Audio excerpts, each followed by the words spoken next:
that exists to push the boundaries in terms of what is acceptable and what it should be like just part of our human condition, which is, everybody on the fucking ship, as long as you're nice.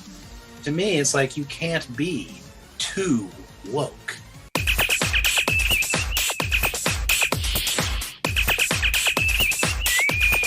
Red alert. I swear, it's always that one button, that one effing button. I think it's just because Nacho's sitting next to me, making me nervous. Sure. Hey, blame the little kid. Blame the tyke. Hey, everybody, and welcome back to Beyond Trek Podcast. Today, we're going to be talking about Discovery Season 4, Episode All Is Possible. In the house, I've got me, Renzo, Big J, and Big J's son, special guest, Nacho. Everybody, ends in chat for Nacho. You guys are going to get more views with me on here anyway. More views with Nacho. Yeah, I think it's... If we get more views with you, we won't need me anymore. Right. Wait. No, we always need our trivia master. You're not escaping that easily. Dang it. We're going for the teenage audience there with Nacho's help. All right. Well, in our review today, we are going to be using screenshots from cygnus-x1.net. There's a link in the chat. Follow along with those images while we go through this episode. Thanks to John, who runs cygnus-x1.net.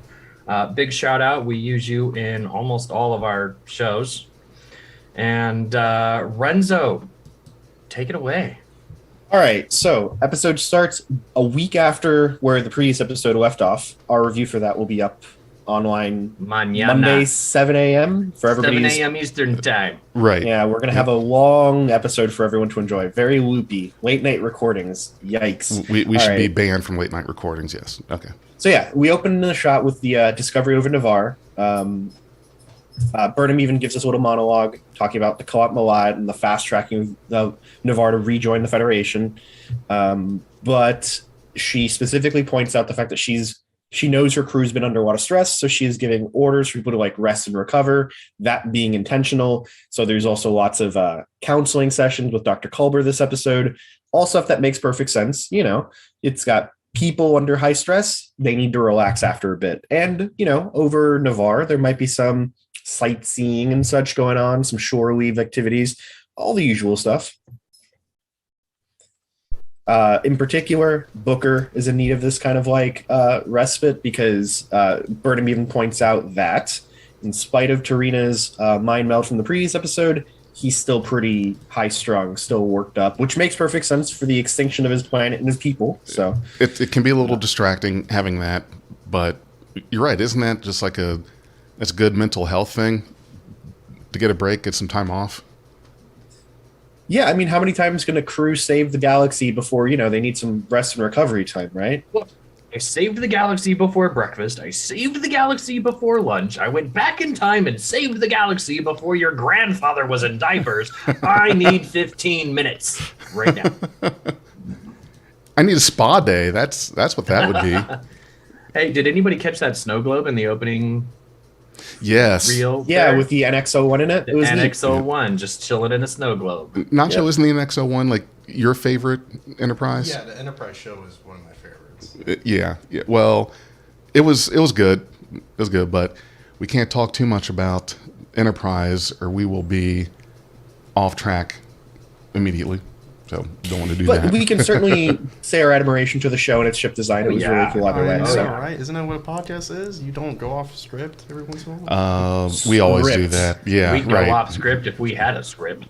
All right, so we get our introduction to the actual story for the episode, which is about President Relic requesting that Saru and Burnham join her in their negotiations, or the final rounds of negotiations. They were told their job is to stand there, look official, and shut up. No actual duties of any kind. Pretty straightforward. Kind of thing military people do at diplomatic functions. Makes perfect sense. And they're told the reason why they're doing this is because Admiral Vance has gotten a Melindian stomach worm, which is just going to have to gestate, and then he's going to have to pass it. And that's just what you do, which is all kinds of gross. So... Rip in chat for Admiral Vance. Ugh. Wait a minute. He would have to pass this thing. How did I not? After it gestates. Oh, I knew it was gestating, but I forgot he had to Like, have the worm come out of his man. butt. Did you ever see that movie Slither? That's all I have to say. If you haven't seen Slither by James Gunn, just go see that movie. You'll know what I'm talking about. Then you'll wish you hadn't seen Slither. See, I was thinking much more like the original Alien flick, right? Like, is that the chest burster has to gestate for a while, yeah. right? All right, so Yeah. the xenomorphs are officially Millennians. Done. Works for me. Figured it All right. out. So the only I'll allow point it. that Burnham makes during the discussion with Saru is like, well, we should try and not allow the diplomatic stuff to like interfere with our investigation of the dark matter anomaly, the DMA. But Saru points out we weren't really given a choice here. These like orders are go down and hang out with the president, so we're gonna go do that.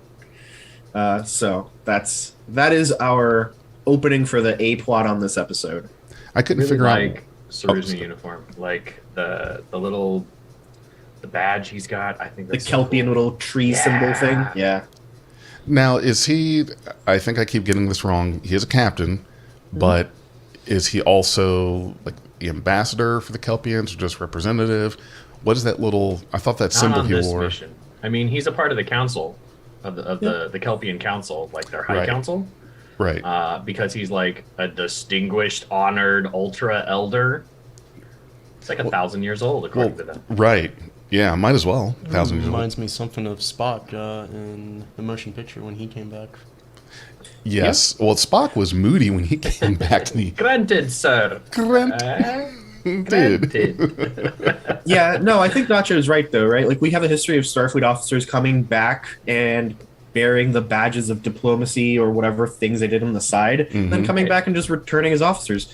Honestly, you could even argue that Worf's entire time wearing the sash is essentially the same thing as like a Kelpian wearing the High Council glyph Right. that they've got. Oh, yeah. Right. Especially Yeah. with the crest of the House of Moog and Martok on there.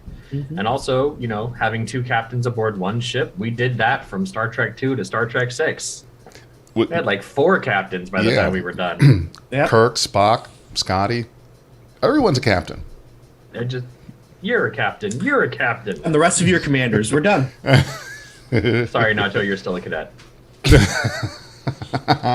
Sorry. All right, so we go to our next scene, which is a pretty neat one. We've got another counseling session between Tilly and Culber. Culber is just doing his normal, like, well, tell me, how did it feel being dragged out of your comfort zone for a bit? Like, tell me about this all, which makes sense.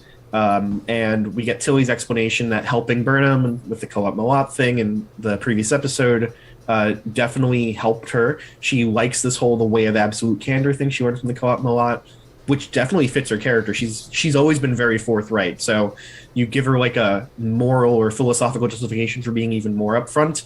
Works for us. Well, it probably takes a lot of anxiety away from her if she has to try and observe these sort of rigid social conversational customs that don't really vibe with who she is. This idea that I don't have to hold anything back and I'm not going to be, lambasted for that. That's got to be like really freeing for her. Yeah, it's got to be liberating for anybody, right? Like, we all put on a mask when we're at work or when we're among social circles, right? Like, we're not always our truest, authentic self. Here, she's always wanted to be more authentic, and she found a philosophy that kind of justifies it, so screw it. Yeah. We get to work right. happy and smiling. This is to hide my pain.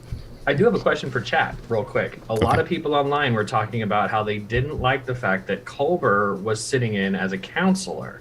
So, chat, what do you think? Is it cool that Culber is also a counselor here, like surgeon, just all around Omni Doctor? Or should there be a separate counselor role on Discovery? Your thoughts in chat. Renzo, back to you. Right. So our next bit that comes up here is Tilly complains that she likes these little baby steps she's taken, but she's thinking about something a bit more radical, like go work on astrometrics or like literally study medicine. Like Culber seems to like it, so I'll study medicine too. Right. So she definitely still feels a little aimless, and Culber then suggests a consulting opportunity with Starfleet Academy. Kovich, whom we all remember as that Section 31 creepy-looking old guy. Yeah, I like my him. Heart. Right. creepy looking old guy has requested that Culber or someone go and serve as like a consultant for Starfleet Academy for specifically crew integration, right? Like interpersonal stuff. And Tilly, in Culber's opinion, would be a good person to send to that because she's progressed so quickly and cadets could learn from her. Yeah, absolutely. She's still new enough in this whole Starfleet biz, besides being 1,000 years later in the future, that she can probably still relate. And we'll see more of that as we move forward.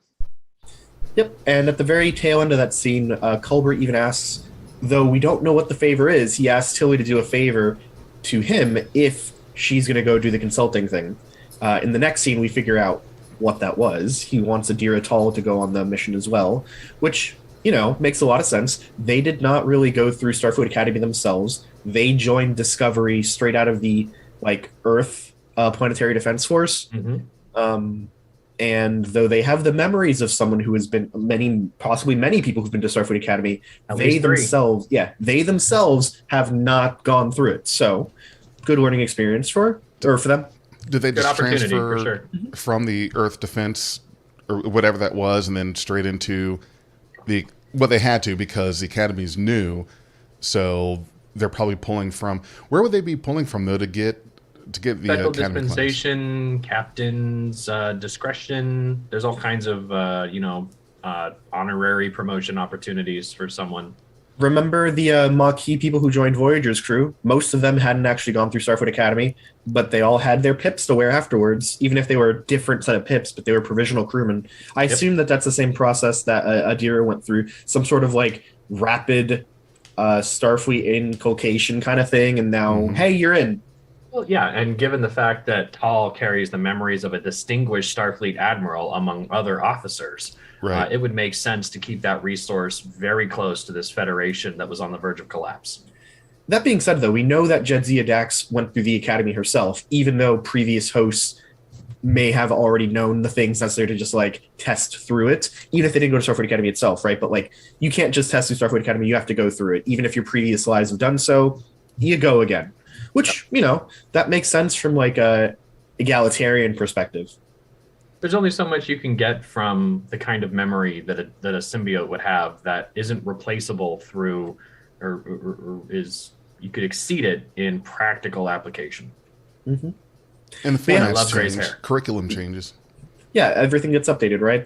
They probably still have a Kobayashi Maru, but it's probably not a neutronic fuel carrier drifting to the Klingon neutral zone, which hasn't existed for 800 years at this point or something.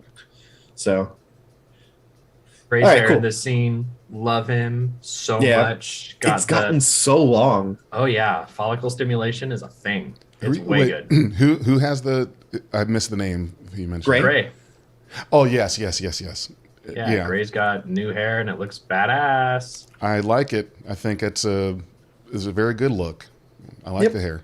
I like that the cello is still in here too. Yeah. He still has his hobbies. Yep. I wasn't the biggest fan of the purple. I don't know. This is definitely. I like this a lot better than the purple. Well, but you know what? It's not the color. I think I'm always a bit more partial to longer hair. Like I'm not a big fan of Adira's do this season, but like Michael Burnham's is so much better. It's kind of like they're switching around, flopping the hairstyles. I don't know. It's kind of cool that they're allowed to grow like that. And I think, Gray spent a year as a phantom. It's like, I'm tired of my blue hair and I can't change it. Right. As soon as I am a person again, I'm changing my hairstyle. Well, one thing to remember, though, is in this scene, Adira is the one who's very much questioning this whole let's go to Starfleet Academy mission, right? And Gray is no, Starfleet Academy is awesome. Go. You've never done this. Like, go have a new experience, make new friends, etc. And Adira maintains their, like, modesty about, like, social interaction, especially without Gray there to push them along.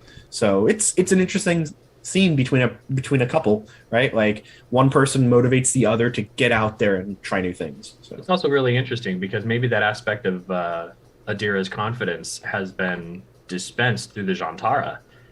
When you lose that aspect of yourself, Jadzia couldn't access Curzon while Curzon was inhabiting Odo. So it might be another, just a personality shift for Adira. That makes sense. Nacho, Starfleet Academy. If you had the chance, would you or no? As a young man your age, Definitely. you'd be into probably the whole don't. academy thing. Yeah, and I like how it's well organized, like a regular military would be, I guess, with ranking and graduation and all that. Right. Yeah. All right. Very well said. He's going to turn 18 and be like, "Here's Dad off to space college." I mean, Space Force has an academy now.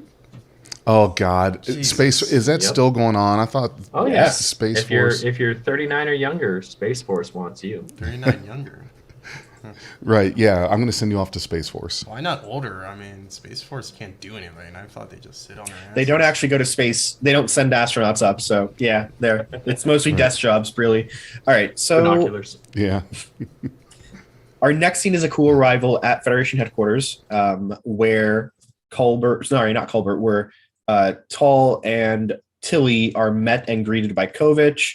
Directs Adira off to like a group of cadets, a pretty diverse looking group of cadets that we'll meet later in the episode.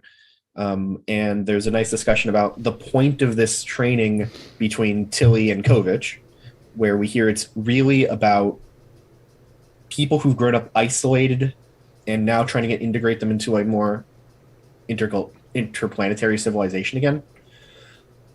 Well, people are having to come back together again after being isolated for so long, trapped in Which makes different parts sense, because of right? the burn. Oh yeah. Yeah. Like in a pre-burn era, going from one planet to the next is probably a pretty trivial thing. Going to a symposium, which we've heard many times in TNG, of many planets on a place or about something that you're interested in all the time, right? Like you could go for a batleth competition on Forcus 2 and just meet 100 different people of different races. Cool.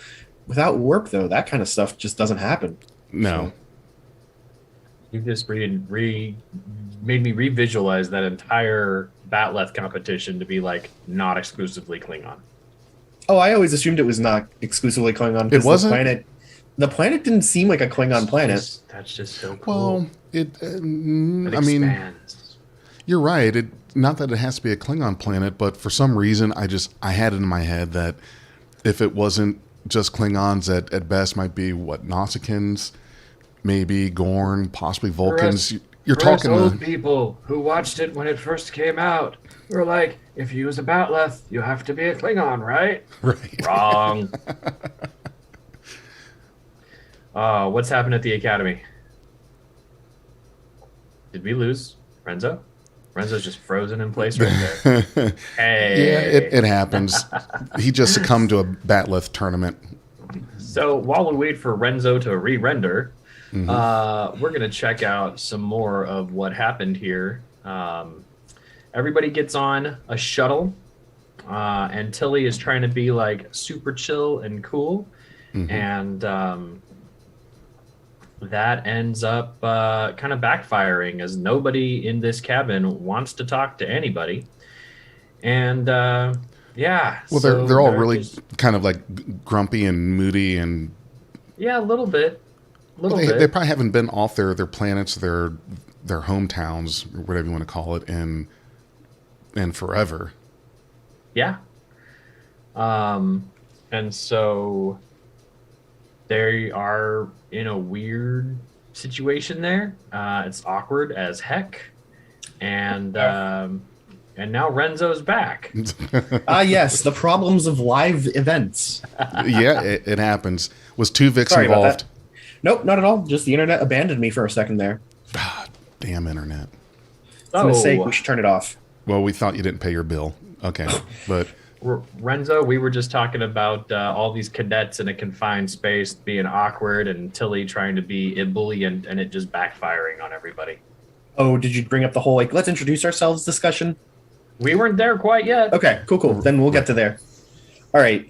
So Culber's there along, also believing that Culber also mentioned that the team building work is also going to be good for Tilly and Adira too, because it's something that neither of them have really done. So it's a good benefit for everyone involved.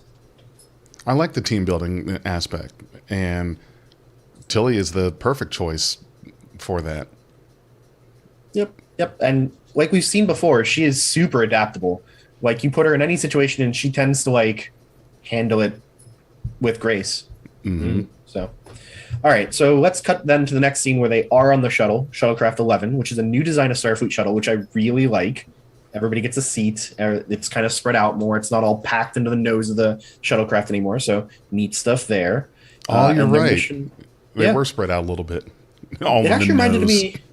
It reminded me a lot of the shuttles that we see in the Orville. A lot of very similar design cues to it.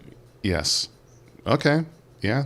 You're a big fan of the Orville, aren't you, Nacho? Oh yeah, I love how it's a sci-fi and a sitcom. Is it a sitcom? A sci-fi and a sitcom. I never thought of it that way. Considered a comedy?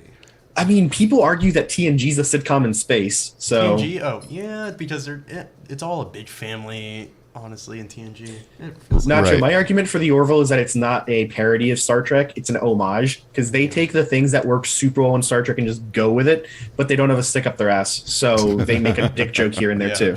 Yeah. I miss Marvel. It's back in March though, which is good news. Nice. March Very 9th, good. I think, is March the date or 9th. something. Something like that. All right. So their mission, as Tilly explains, and they have their pilot there, a Lieutenant Callum, is to go to Geryon, a Class M desert moon around Theta Helios. They'll conduct a planetary survey, and Tilly starts off with a whole, all right, everyone, let's introduce ourselves, which, anybody at the first day of a job or like in a class in college, not crazy uncommon. Nobody wants to go first on the introductions. Ever.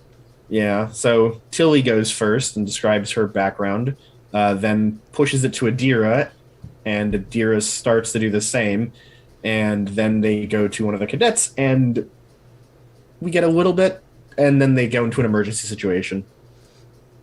Oh, this As is funny. I'm sorry. Shuttles are wont to do. Yeah. We're Dogheim. So it ought to have been a shorter step to getting the team working. And I'm hoping that in the future there isn't a face hugger, so no way to cyberstalk your fellow cadets. Star Trek's missing face huggers. I know we're not going there, and it's a whole different franchise. We definitely had a moment there where I wasn't sure if it was a real shuttle on a real mission or another training sim. And the cadets asked the same question too, right? Like, are we in a holodeck? Is this just a training sim? Like, what's going on? I was seriously there. I was right there with you until we got the external shot of the ship falling. Yeah. Okay, so I've got to stop and ask a scientific question here. A gamma ray burst. From what I understand, gamma ray burst, even if it's tens, hundreds, or thousands of light years away from Earth, if there was a gamma ray burst that somehow got pointed to this planet, it would just evaporate the ozone, extinction level event, and all that. So to me, a shuttle, doesn't matter how strong the shuttle is, even a starship, at maybe a glancing blow at the most, just a slight little nick from a gamma ray burst, I think would be the only way to be lucky in that. Maybe not even that. How does a shuttle get hit with a gamma ray burst, an extinction level event, if it hit a planet and they lived long enough to brace themselves to crash on a moon? I don't. So you're right. To an unshielded, undefended planet, it strips the ozone layer almost instantly. It flash fries the upper atmosphere. It strips away and kills everybody on the side of the planet facing the event. Anybody on the other side of it's perfectly fine until the reality of the situation catches up with them. So, 10 minutes, right? Until like problems happen from like water rushing to the other side. All that stuff is fine. But the mass of the planet's enough to defend you from the actual gamma ray burst itself. It can't get through solid rock, at least not in appreciable amounts, right? That means that if you have shields, it's going to dampen the impact somewhat, right? And a shuttle is moving a hell of a lot faster than a planet is. So all they do is clip it. It knocks them out of their trajectory. It probably does some serious damage to their electrical systems. But as long as they were moving quick enough, they're not spending very much time in it, which kind of fits what happened in the episode. And so they tumble right into the atmosphere of this other moon. Okay, yeah. I think you're right. I think if they'd sat there, like, not moving and just, like, we're just going to hang out here and weather this storm, they would have been fried. but they were moving at like warp, so they only caught moments of it. With shields down, too. No, their shields were up. You could see them. While they were casually flying? Okay, all right. All right, Tuvix. Okay. I'm not going to argue with Renzo. No more questions. Right. I'm done. Sorry. Tuvix is watching dog TV. He's looking out the window right now. So, like, Big J, you got your explanation. Shut the hell up about it. Dog TV, Okay. one channel, endless entertainment. you should see the squirrels times. When the squirrels are out, Tuvix is the happiest dog. He wants to play with them. He doesn't think of them as prey. He thinks that they're small dogs he wants to play with. It's very cute. Did we crash yet? We are at the hitting the atmosphere kind of moment. So sure, crashing. It was actually a really good entry, right? Like their pilot there was doing a really good job, better than a bunch of the shuttle crashes we've seen. Oh yeah. So yeah. Well, they check on their pilot, whom I mentioned a second ago, was named Lieutenant Callum, but he is quite dead. Tilly closes his eyes, does the whole like, okay, and then starts the let's get to work kind of moment of like, okay, you do this, you do this, you do that kind of thing. And that's the moment where people's experience starts to show. There was another moment of it too, actually, when they were trying to pilot the shuttle to land. One of the cadets, Sasha, actually mentions, "I'm a trained pilot. Let me help." And Tilly has to order her to sit her ass down and buckle up and brace for impact. Right, like stuff that makes sense, right? So you get Galileo 7 vibes from this episode. Little bit. They crash, one person dies, everybody else kind of panics and rebels against the leader. The leader's very much driving them to act and worry about other things later. Yeah. I felt very, I thought it was a cool homage. Mm-hmm. It was. It definitely had a lot of that. You're right. That's a good point out there. And here we get our first taste of like real interpersonal differences, to put it lightly, between a couple of the people. So Haral, who is the Orion in this group, and Gorev, who's the Tellarite in the group, bump into each other and like look like they're about to really come to blows. Oh, yeah. So yeah, they're about to duke it out right there. Yeah, Tilly steps right in between and is like, "Okay, screw it. We're doing the team building shit now. Nope, we can wait 2 minutes to fix the sensors. We're doing it now." There was a dead body over there. We're not doing shit till everybody here knows each other's names and we can be cool with each other. You gotta calm our asses down was her moment there. And it makes sense, right? Because if you just try and put people to work when they clearly don't trust each other, mistakes will get made. It's going to be bad. So that was her already showing her leadership ability there, because it's time to cut the shit and try to survive. You know, there's no time for anxiety in the moment. No, there is not. Makes it hard. But yep. So we get Adira's little introduction about having grown up on a generational ship before being assigned to Discovery. Mm-hmm. They don't really mention the background of like working for Earth forces or the Earth Defense Force at all, which I thought was interesting because it avoids the discussion about Sasha having grown up on Titan, which was where the Jovian Raiders were coming from early on, that the Earth Defense Force had a lot of issues with. Yep. So by not mentioning their background there, you skip that confrontation too, which lets us focus on the other two characters who are there. True. You skip that confrontation, but you still get a little bit of it because she says, "I've never seen an extraterrestrial before." Right. And if you don't remember those Jovian Raiders, that's from season 3, episode 2, 3. Yeah, early on. Yeah. Yeah. So yeah, Sasha's introduction was just grew up on Titan, learned to pilot a ship when she was 12, had never met non-humans, and next. Okay, so Gorev, yeah, it was a very brief introduction, but you know, it's more than we'd learned from about like Bryce or Reese. Really. Oh yeah, poor guys. Yeah. Alyssa. So Gorev then mentions that his family was trapped by the Emerald Chain in their territory after the burn. They were not treated well. We get to stink eye towards Haral. And then Haral goes last and says, "I'm at the top of my class. I'm an Orion. People don't trust us. I got to work twice as hard to be taken seriously." And, you know, we don't hear anything else about his background at that point, which is telling because at that point, we later learned he could have diffused the tension between him and Gorev as well.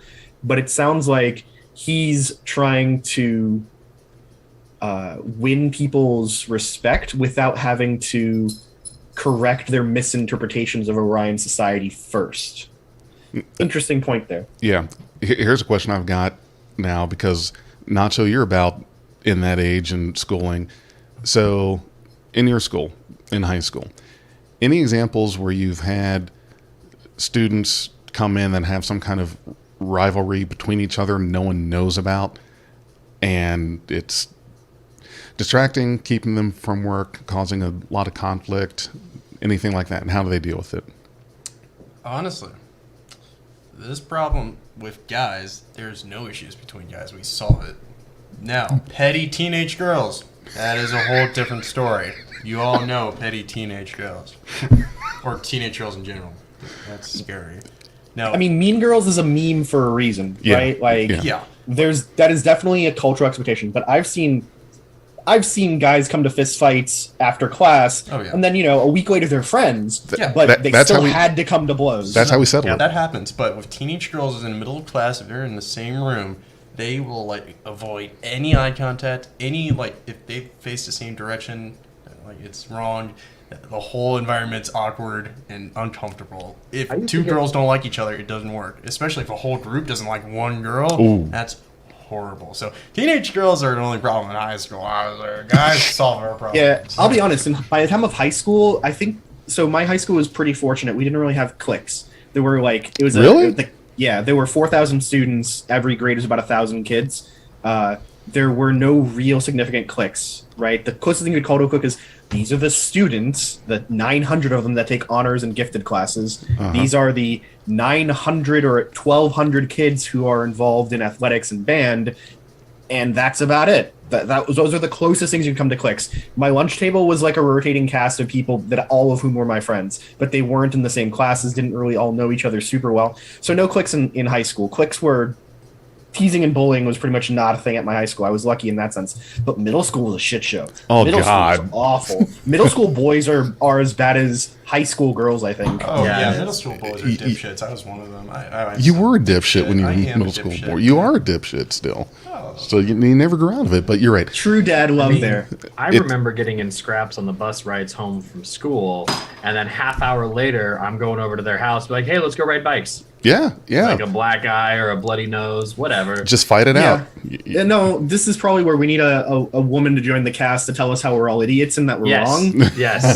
But but my experience fits there, right? Like a dude that I got into a scrap with, a week later we're hanging out and like playing Halo or something, Actually, right? you know, us saying this, it's making me have one of those flashback moments where, wow, I am a dipshit. Like, I'm just like remembering Here's to the dipshits. Yeah, I'm just like remembering when you guys were saying that. I told this story to my dad. Me and my friend Preston and my friend Evie were messing around, and then he says, "Bet," and then I just get behind him, and then I just put him in a chokehold. I start flexing. He's turning bright red. He's slamming his hand on the table, and then like the next hour later, we're still best friends, and we still like, oh, That's boys for you. Yeah. Yep. Or I'll just do you this can't thing. be I'll right. get out the school doors, and when he's walking up somewhere, I'll just tell some, "Hey, hold my back real quick." And I'm like coming over there, and then I just sprint at him. I whiplash, and I just tackle him in the front of the school. That's your fun. Starfleet Academy admission essay, isn't it? This is what you're doing at school instead of Getting straight A's. Segueing from the playground to the bureaucracy. I guess I'm going to Back have to to show the- up to the next parent-teacher conference. Okay, yeah, sorry. Back to the episode for a bit. What they realize now that they're on this, now that they've hit land and they've started to get these introductions out of the way, is that they're not on the moon that they thought they were going to be on. They're on a different moon, and the planet that they're in orbit of has like 27 moons, which is not unreasonable. Jupiter has something like 40 at this point. So there's a lot of moons there, and it's going to take them some time to be found. So they start like trying to prep the shuttle to be more findable. Communications gets to be fixed, life support has to be repaired, all that stuff. And the world that they're on is L-class, an ice moon. Air is breathable, but not great. Conditions are hazardous to like life.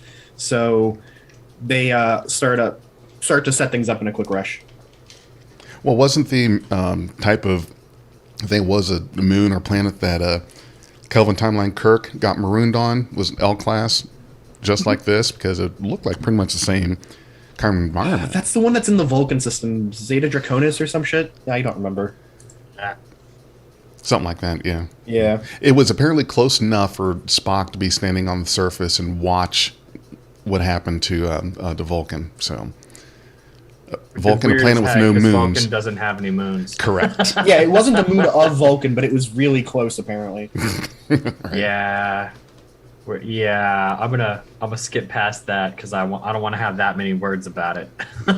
Yeah, that's a long subject too. All right, so cut back to the politics. We've got representatives of Navarre on one side of the table, representatives of the Federation on the other side of the table. We see this beautiful shot in Dag's background showing us this capital city. We don't know if it's the same as other capital cities we've seen on previously known as Vulcan, so it might be a whole new build. The architecture on it, you can bring it up in a sec, Dag. The architecture there looks like a good merging of the stuff that we saw in Romulus in the past and the stuff that we've seen in Vulcan in the past and in other movies. So it's got definite fusion of both cultures elements, which is nice. Go, Dag. Vasquez rocks from so many episodes of the original series and probably a couple of next gen, even just CG rendered here. I think even Enterprise and Voyager had him in there too. The Vasquez rocks have been in every Star Trek series. They find a way to work them in. Now, before we went on, we were talking about that, and Dag, you said something with the city limits. There was something significant about that? No, that's part of why I was saying it. The reason why we see them so often in Star Trek is because they're just outside of the LA city limits, and it looks deserted. It looks pretty barren and alien, so they would often shoot near there because it was cheap and close to them. So that was why. That's why it showed up so often. What's neat though is here, this is very clearly CGI, and it's not actually the Vasquez rocks. It just looks a lot like them. So it's like a choice to do an homage to the Vasquez rocks in past Trek, even though it's not actually them. It's like a reference for the nerds like us who will love that, and I do. Gotcha. Okay, nice. I'm on a vacation there, just on the rocks. You certainly can. I'm pretty sure they're open to the public still. Oh, good. Okay. I think it's like a state park, but yeah. All right, so everything seems to be going pretty pleasantly. Saru is surprised when one of Tarina's aides gives him a Kelpian tea bowl, especially for him. Burnham definitely notices that there might be some connection there between Saru and Tarina, which is cool. I like Saru being the bridge to her, so that was nice. Yeah. So then at that point, Relic rises to speak and starts talking about like this shared destiny, this like shared history, and how like bringing Navarre back into the Federation strengthens everyone. It was, typical West Wing style talk. Aaron Sorkin could have written it. It was great. And that's when Tarina then rises and she, shits in everyone's cornflakes, basically. That's what she does. That is her purpose in life.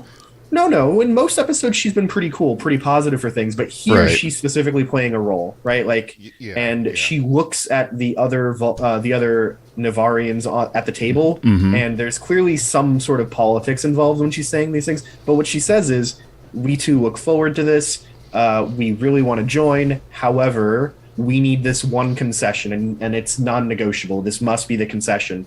The concession has to be, if we join, we can leave whenever we choose with no repercussions or whatever, right?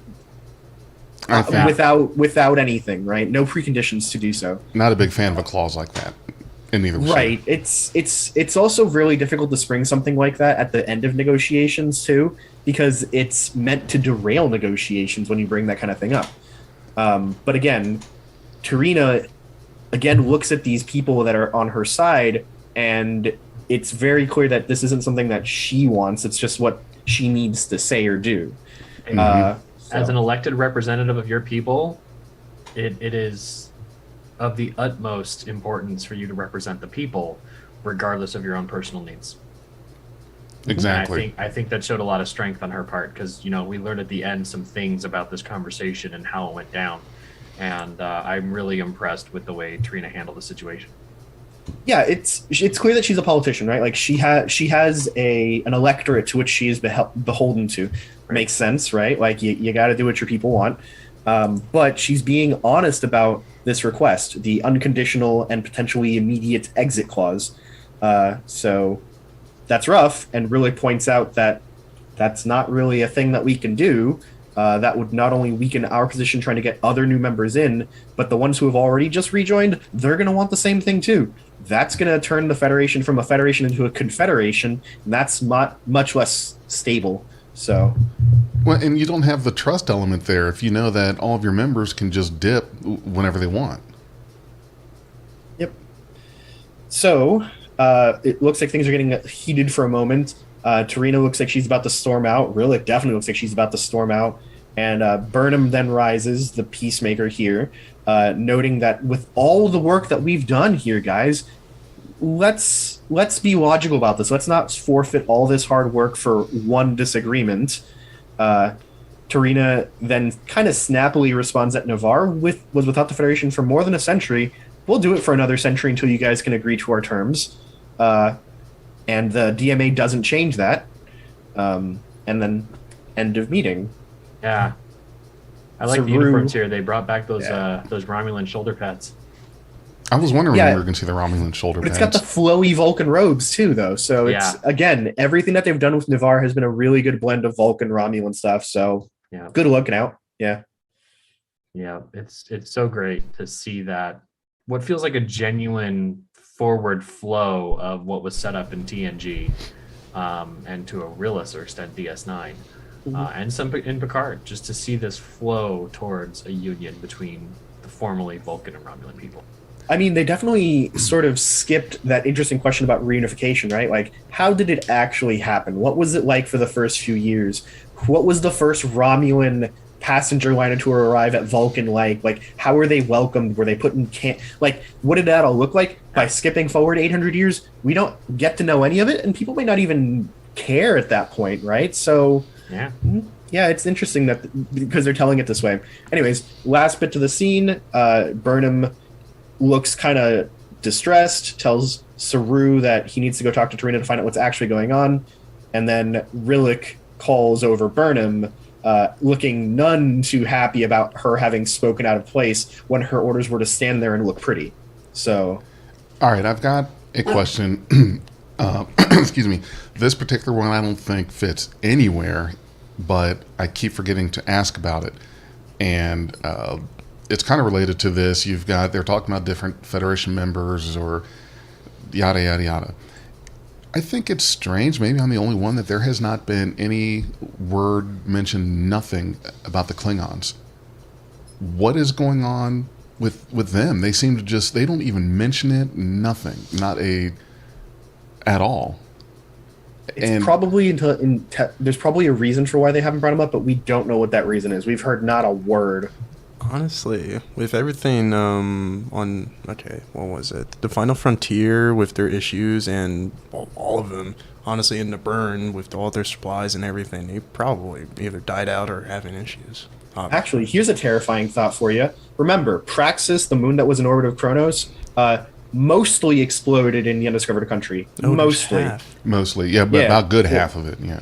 Oh, yeah, and what was there was probably not stuff you could use for, like, warp drives anymore, but there's got to be some debris in orbit of Kronos then that suddenly during the burn went more interesting for a bit. So who knows if that made things more difficult for the Klingons, right? Because the dilithium went inert, but it had a moment where it was like vibrating or whatever.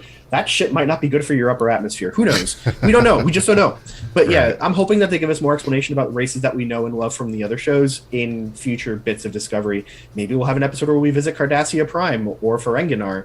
But so far, no explanation on the absence of Klingons. I would totally dig a cliffhanger at the end of the season where like everything's hunky-dory, we've resolved the DMA, and we get a call, and then just a bunch of Klingon ships decloak around the base. Captain, it's the Klingons. The Emperor's aboard. They wish to negotiate, and then just done.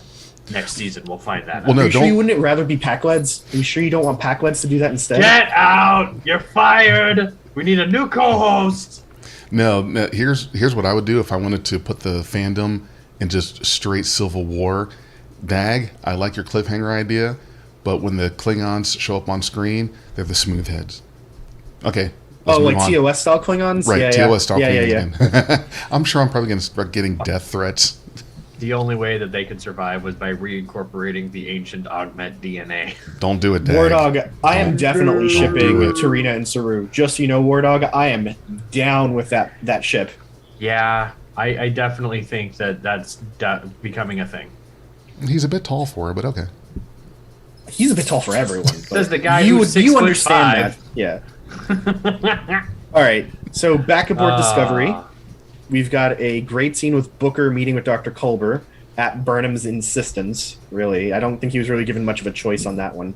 And Culber asks him about him having trouble sleeping. Booker does the typical pet parent thing and deflects and goes, "Oh, it's the cat that's keeping me awake, or the dog is keeping me awake." No, I didn't fart. The dog farted. Kind of discussion, right? So Culber then starts to explain this concept of like a standing funeral. Not something I'd ever heard of. Have you guys ever heard of a standing funeral beforehand? No. Okay. A standing funeral? No. Yeah, that's what Culber was describing. The whole like they would embalm and pose the family member in a way that like represented how they lived, and this uncle loved poker, so they posed him at a poker table as like a card shark. So while they were prepping him and putting cards in the hand, Culber snapped off a finger, and then he had to reattach it using his medical knowledge, and then while doing so, he snapped off another one. So yeah, it's one of those kinds of moments. But yeah, I'd never heard of that until then. I don't think Judix has either.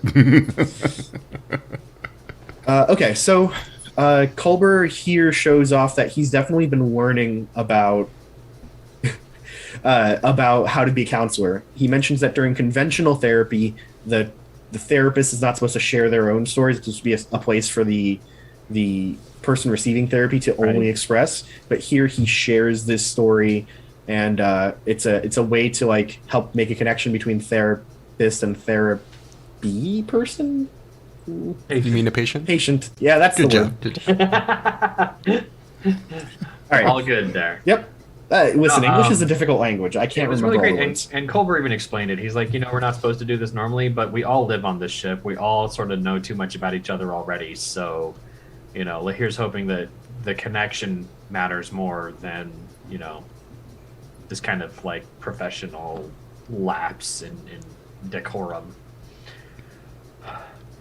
Still good seeing two men like hash it out with vulnerability with each other and sort of try to build each other up and move forward on screen. It's a healthy interaction. We don't get to see that a lot in other shows. Yep.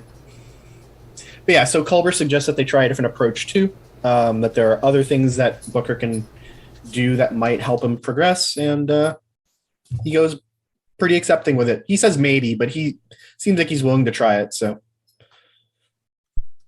well, in my opinion, and again, feel free to tell me that I'm wrong, but I think for guys, the just with how we're built and how we are, therapy and counseling doesn't necessarily come easily. There's always just kind of this barrier of, no, that's not the macho thing to do. I need to find whatever the problem is, punch it in the face, and then I'll be happy, instead of sitting around and talking about it, especially when you're a therapist or a counselor. Is okay, maybe it's not worse if it's another guy, but to me it would seem like it could possibly be even less disarming. I could be wrong on that part, but all I can tell you is that from my experience, your first knee-jerk reaction is, F you, I don't need counseling or therapy. That's the weak way out. I'm not doing that. Hopefully that kind of like toxic masculinity bit has been like extinguished by that point in the future, at least for the most part, right? Like, I would hope being willing to seek help and being able to accept help is something we should all grow or aspire to grow to become. Yeah, I think probably from now where we are, I would think in 1,200 years that toxic masculinity might be gone. 1,000 or two. Gosh. Just a little bit. Yep. There's probably one dude who's like, no, I'm sticking to it. My great grandpa told me. But 1,000 years from now, there will still be mean girls, right? Okay, let's move on. Petty teenagers. Teenagers generally are little shits. I mean, Yeah, they are. let's remember. I don't know All what right. the hell you're talking about. Oh, says the teenager. All right, so next Says scene the guy is who had to correct it. Nacho, we're all dipshits. We just all have more experience than you. Yes. There's an old Peruvian saying that my mom likes to use. The devil isn't wise because he's the devil. The devil is wise because he's old, right? And she loves to use that one against me. I'm like, okay, but he's still the devil, lady. So not the old bit isn't the part of the argument that matters here. Oh, All right. But yeah, so next scene is Saru meeting with Tarina. Again, it's a quick scene, just a thanks for the tea. What's going on here? Like, tell me why this is actually happening. And Tarina is pretty resistant to give the full story, but she notes that like there are factions in her government that are mandating that they make this push and no compromise. So that's valuable information that he then can take to Burnham. So, Are we talking about the part where Saru was given the tea? Is that what we're talking about now, or did I miss that? Because the Saru was given the tea earlier while he was still sitting at the meeting. It's in your background, basically. Right, yeah, I remember the tea thing. I forgot where that was, exactly where we're talking. I meant to say something about that. Like, why was he so special that he got freaking tea? No one else seemed to have gotten any drink or appetizer. Tarina wants him. Ah, yeah. That's the implication that people were reading out of it, and I think that's pretty fair. Yeah, she kind of gave him the eyes, too. Okay, let's go ahead. Yep, so that's that. But yeah, so then there's a scene on the other side where Burnham is talking to Relic, and Relic is clearly showing a little bit of her displeasure that, you know, you shouldn't have butted in there. But Burnham just wants to understand the situation so that maybe she can try and help, right? She is a Navarian citizen, so maybe she can understand and get some sort of bridging to this. And then explains, Relic then explains that I can't compromise on this. We can't show weakness here. We can't do this here. If they don't want to listen to us, then, you know, this has to fall apart. It's all political theater, is what Burnham is convinced. And this is where she comes to her theory that Vance's illness was also just, you know, part of the show. convenient. Quite convenient, really. Very convenient. Yep. Okay, so now we're back on the ice moon Kokitos. Gorov have managed to bring back 70% of life support, which is great. Sasha is clear that the flight controls are completely fried, no recovery, and Heral can't get anybody on comms. So they're kind of in a pickle here. They know that the USS Armstrong is going to be by in like a day and a half or 2 days, but here's where the problem starts up. There are life forms outside of the shuttle, and Well, the why? sensors- Because of course. Giant the sense- cavemen with spears, right? that would have been better. Big ass But no. spears. That would have been better, he says. Instead, they have some sort of like thousands of microscopic protoplasmic life forms that like colony together, and now it's like some weird ass crab thing. Getting Lovecraft crabs. called, he wants his monster back. Reminded me of Starro. Starro, what Starro? The starfish from the Suicide Squad. Oh, yeah, that was the most ridiculous. Oh, man. It could have been telepathic. That would have been worse. Well, Yeah. it sees and reads technology like electricity, Yeah, so it was attracted yes. to anything from their systems. Yep. But yeah, so next scene is them identifying it as a Tuscadian pyrosome. So pyro from fire, I guess. So it's got to be putting out some internal heat. That's kind of its shtick on this frozen hellscape. Okay. Well, yeah, for it to... I mean, it goes through the snow like a sandworm in Dune, so it's got to have some kind of very high internal heat for it to go through all that snow Oh, and ice and yeah. everything. Yep, jellyfish from hell. Yep. Yeah, so Adira scans it. Tilly then commands everyone to turn off everything that uses anything electrical so that they can just hopefully stay under its radar, metaphorically. And it seems to work. They turn off everything, and it does seem to go away. Problem, however, the Armstrong's not looking for them on this moon, and the planet has like 46 moons, so they can't stay here forever. They need to get out a signal. And they can't get out a signal in the part of the planet that they're in, so they got to go outside. Oh, you know what I just thought of that would probably make all this kind of stuff in Star Trek easier? Empire Strikes Back. The probes. Dropping all those probes. Remember? The Star Destroyer, and they just went out, spread out, and did the thing so that the ship could kind of just be in one centralized spot. You would think that Starfleet would have learned from past experiences that they probably would be able to cover a lot more area if the ship could just kind of chill where it's at and have all these probes go out and around. Now, there's one thing, the Orville I love. Those questions we asked, they put humor in there with our actual feelings about. Right, true. Well, Orville is like very meta, self-aware kind of thing.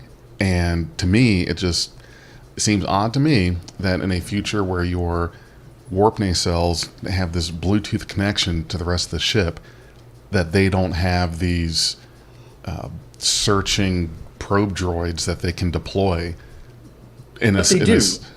But they do. We've seen them, right? Well, yeah, we've seen them. Yes. The question, though, is the Armstrong going to think, is the shuttle just late because they took a diversion while doing their training course, or did they crash on one of these moons? How would they know? And there are a bunch of them to search, so it's still going to be it might just take too long for them to realize that they need to start a search pattern if they've received no hail of any kind. Mm-hmm. Starfleet sensors have always run on plot energy, so Yes. I'm just going to ride that wave. I get it. Yeah. But let's be real, though. Star Trek sensors are way better than anything in Star Wars, right? Like, planets are cataloged and people can be seen from space, like, in seconds. Like they get an idea of a whole planet's population in a few minutes, right? In Star Wars, those probe droids, they only see, like, a little area around them and kind of wander. It's still going to take forever. Well, right, yeah. All they see is a Wookiee shooting at them, and then they get no-scope sniped. Okay, never mind. Yep. Sorry. I'm getting distracted. Anyways, we come... guys. There's no script. We're good. We're the Beyond Star Wars podcast too sometimes. All right, so Sasha thinks that they're all crazy for wanting to go outside. Haral brags that I've had survival training. I can do it. Send me. And then Gorev goes, "We can't risk our lives. This is crazy." Tilly ends the discussion and goes, "No one is going out there. We're all going out there. We're doing it together," which is furthering the whole team building aspect that she's supposed to be training them on. Again, I had another moment of like, maybe this is a training simulation. Like, there's no way this is... Like, it just kept coming up. So, that was where that bit goes. But we learned some cool stuff about our Orion friend here in this moment when they basically out him as the son of this major freedom movement that worked within the Emerald Chain, who drafted the accords that were presented to the Federation after the fall of the Emerald Chain, and who died before seeing the real freedom that they had fought for people like Gorov, who had been, enslaved by the chain. Well, yeah, it's one of those sad bits that, like, if Haral had been more honest about his past, they could have, like, been friends much sooner. Right. But he also probably didn't want to ride his dad's coattails or dishonor his dad's memory by, I'm the son of blah, blah, blah, blah. That doesn't look good. And I think that speaks volumes about Haral's character there, is by not wanting to steal that thunder from his dad, he dedicates himself even more to the cause. But why don't let himself, why don't let himself catch all this shade about things the Orions did when not only did it have nothing to do with him, but he was the son of a man that tried to stop that. To me, generational guilt. That's it, exactly. Generational or racial guilt, right? Because Orions have been doing slave trading and some pretty heinous things for millennia at this point. So, but if your parent was trying to do something to stop that, why would you have that generational guilt? I mean, just think about it. Okay. Like, let's say, like, he does get picked on. Would you rather someone treat you differently because of your father or just who you are or what you look like? Well, I'm having to let people know who I am all the time to save your ass from getting in trouble in school. So what the hell are you talking about? I know, I knew Like that. time that you told us that, like, Nacho was about to get, like, jumped, but then he's like, I'm the son of a host of Beyond Trek podcast. And they were all like, "No, it's cool. Let's take you to dinner." If bro. I told them It's all that, I'd good." get my ass kicked anyway. No, think of it this way, You're Big J. I think this hired. one. Let's bring this one more to like our real world stuff, right? So Yeah. let's say you have a family of Swedes that live in the United States, right? Okay. They still have some amount of white guilt, even if they're only a generation or two in this country, because of what white people did to African Americans 300 years before they ever came to this country, right? Their own people never did it. The Swedes didn't have a colonial empire. They didn't engage in the majority of the slave trade, right? But they are white. Right. White.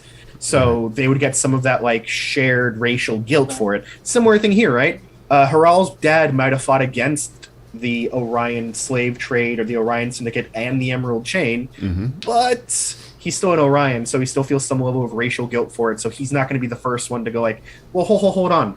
My family is this family, and my family's done this and this and this. He'd rather fight on his own. He wants to justify it and get himself out of that hole without using that justification. There you go. That's it. Okay. That That makes sense makes for you? perfect sense. Yep. You Cool. did it. And then they look at each other with different eyes after these admissions come out, and it's kind of cool. It's like, all right, now we're getting the teamwork going on. Yep. Yep. So, cut back to the Discovery. Booker is playing with a tool that looks like it's creating sand. He's like doing a little sand art sculpture. And he loses his cool, goes, this is garbage. This isn't like sacred sand from the Nameksha River, or asking the Thule Forest for their blessings, or the great stores of Nylam Kwai, right? It's just programmable matter. This isn't the real thing. The real thing is gone. There will never be the real thing again. And gets kind of pissy with Culber about using cheap tricks and the holopad as a substitute for his homeworld. And Culber concedes. He's like, absolutely. This isn't the real thing. There's no way to do the real thing again. So, Well, it's kind of like, well, no shit, it's not the real thing, genius. But yeah. it's kind of like Yeah, but he's still mourning. I mean, you can't expect the Book answered his rational. Yeah, problem. you can't expect. I mean, he might even have tricked himself into thinking it was real before reminding himself that it was programmable matter, and then had an emotional response to that. I mean, Right. his planet was destroyed. You know, which is something we could never. That doesn't just go away, even when you're like understanding, or when you're accessing your highest self, or you've got your evolved sensibility. Your planet was destroyed, and here we have this simulation kind of thing that, oh, it starts to bring back that feeling, and then, oh, it's not real, and then you're mad. Yeah. Okay, I go with that. No, I get why he reacted this way. That all makes sense. I'm just proud that Culber's character is developed enough to be like, yeah, no, that was the point. Mad is better than compressing all your feelings inside, right? Like, let out some frustration, Yeah. right? Like, even that is better than just bottling it all up. So, like, get pissed. You'll never know the relief of the real thing again, right? Like, you'll never do the Quaetholum Quay again. So, this is as good as it's going to get. Be pissed. Yep. And then Booker, like, clearly gets the joke at that point, laughs a bit, and, like, asks, well, how long am I supposed to endure this, like, anguish, the pain? Culber is helping Book find the thing to punch. Yeah. War Dogheim. Yep. So at that point, Culber just straight up goes, a long-ass time. You're not getting over this quickly, and that's normal. So, Right. good counseling session. Makes sense. Pretty thorough job there. And I also like what Galinda just said, and hopefully I got that right. I've been practicing since you told me how to pronounce that. Book needs to embrace the anger part. And that's a good point, because I think as a knee-jerk reaction, if we have this anger, it feels like we're supposed to keep that encapsulated and keep it contained, because being angry usually does not equate to something positive happening as an outlet to that. But then what happens is you keep it bottled in more, and then when it does erupt, instead of it being steady, it's a lot bigger, because instead of chunks, it's all at once. So it never goes away. It just gets livable. All right, so cut to our next scene. We go back to Navarre. We've got Saru and Tarina again. This is their second private meeting, basically their second date. Yeah, we get a cool bit of like Saru explaining that he's not there as a representative of the Federation. He's there to just try and understand what's going on, right? And here's where Tarina like truly reads him in on her situation. It's Vulcan purists who'd rather be isolationists than rejoin the Federation. So we need to be able to like appease them. They're part of my political framework. So I need to do this. But Saru thanks her for the trust, and they do some Vulcan meditation discussions. Overall, it's just a really quick like scene where they explain some of their motivations to each other. And yeah, any points for this one? Honestly, with that whole meditation, I think that shows how much she trusts Saru, because in Enterprise, remember when Trip needed help sleeping and T'Pol helped him with it, with the meditating? Yep. She started teaching him. That really gave me one of those moments right there. Well, I think that's the Vulcan's way of the flirting with that. Now, I have seen a lot of And if Vulcans. Teenage Girls did it, we'd be so much more better. Keep dreaming there. I've seen my fair share of Vulcans, facial expressions, body language, and so forth. I am telling you, Tarina is undressing this man with her eyes.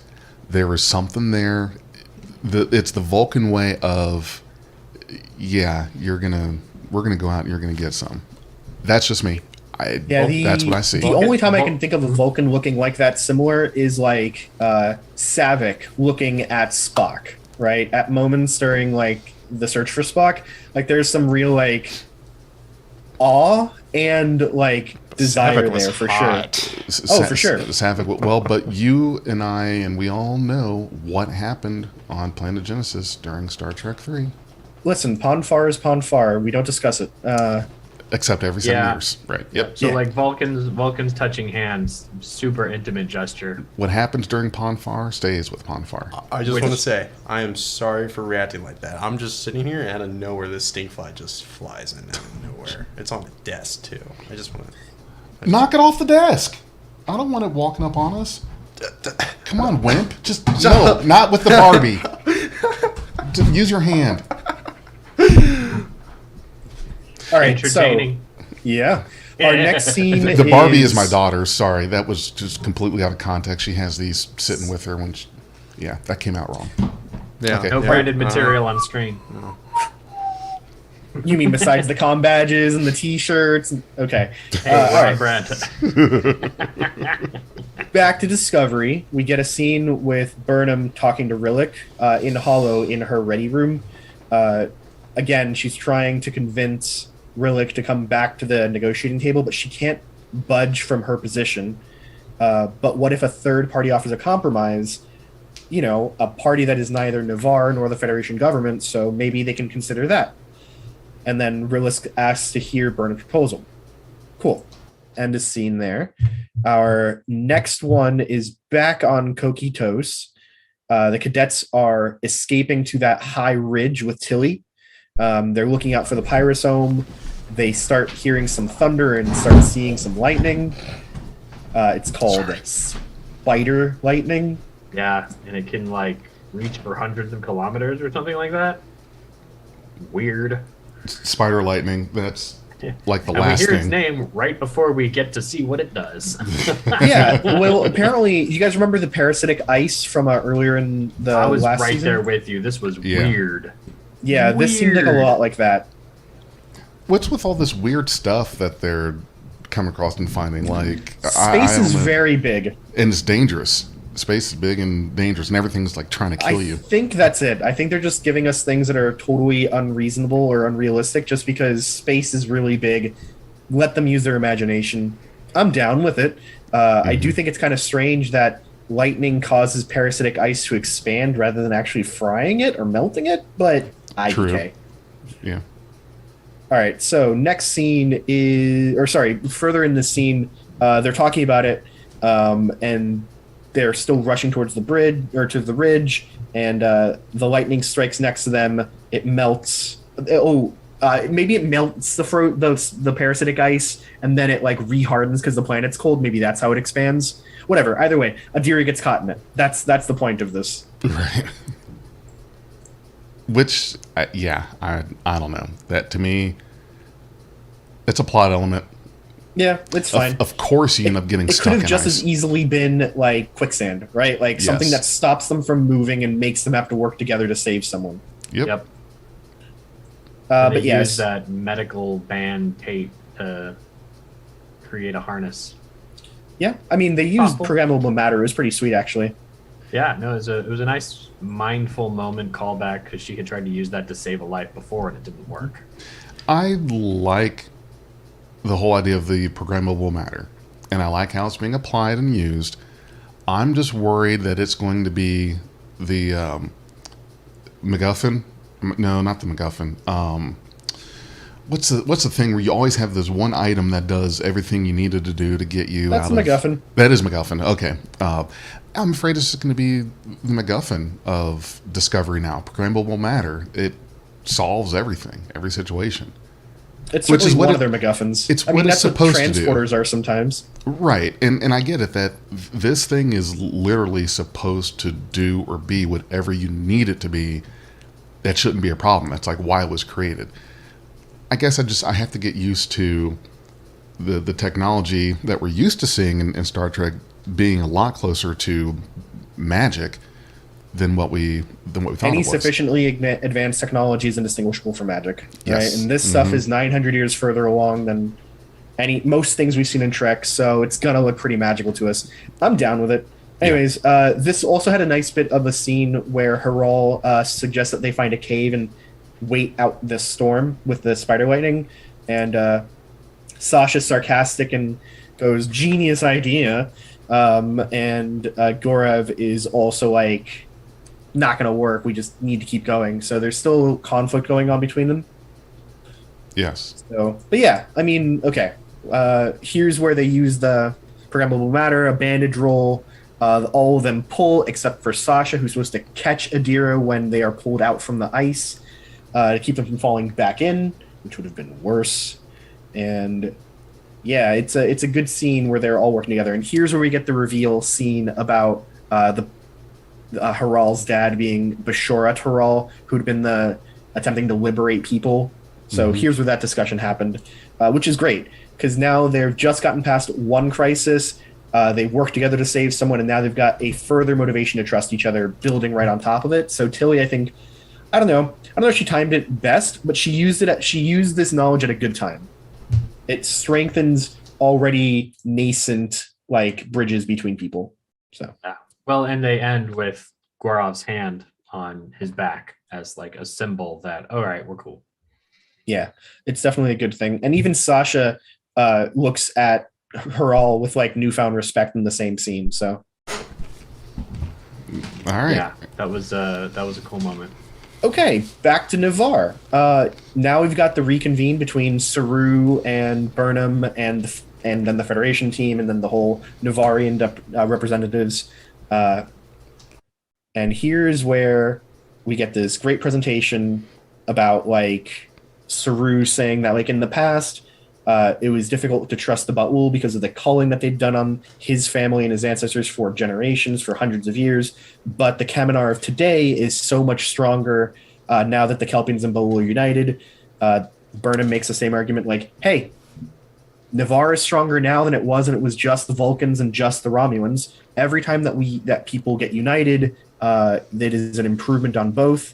They even turn to Relic herself and go that she is part Bajoran, part Cardassian, and part human, and how Cardassia has waged wars against both Earth and Bajor. So it's this whole like everybody's a mix here. We've all gained and learned from the mixing. So it's a good argument that is very inspirational. So let's stick together. Tarina, moved, points out that words are great, but it's not enough to actually do anything. So here's where Burnham puts out a specific compromise. They want to have a high-ranking group of people who will oversee Federation leadership. It's an independent body. It's not made up of people necessarily from the same worlds in the discussion. So it seems like a pretty good proposal. Relic does seem pretty supportive of it. Tarina has a kind of snippy comment about like, is it any more egregious than having Starfleet representatives, a military body, having a voice in a civilian quorum? But, you know, they've pretty much always done so because they're also diplomats, so it makes sense to keep them involved. And then that's the moment where Burnham does this linchpin. I am a Federation citizen. I am a member of Starfleet, but I am also a Navarian citizen raised in the ways of Vulcan. I can be the bridge. I will represent, and I can do this until it's no longer needed. Wasn't that awfully convenient? Yeah. I mean, it's definitely convenient, but it's also what we expect from the titular hero of the show. It is Star Trek Burnham, so... Right. yeah, that's...